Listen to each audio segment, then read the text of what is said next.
Good PM guys. Now start delivery. Yan oh. Pero ingat lagi tayo sa delivery, lalo na sa mga iskinitan dumarating na mga biglaan. Kagaya niyan, no? Biglang sumusulpot ang mga tricycle na may mga pasaherong estudyante.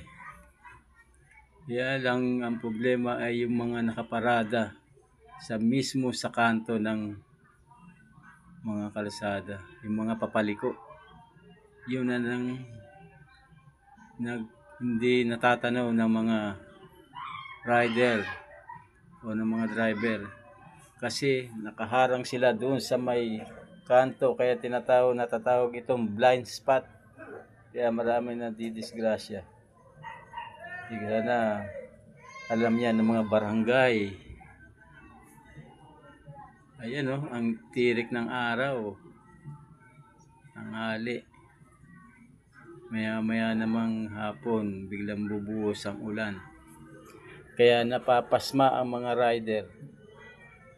Ayan, dito na lang. Andito na ako sa aking delivery point. Yun lang.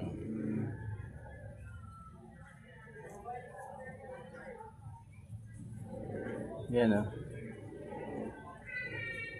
Okay, dito na lang.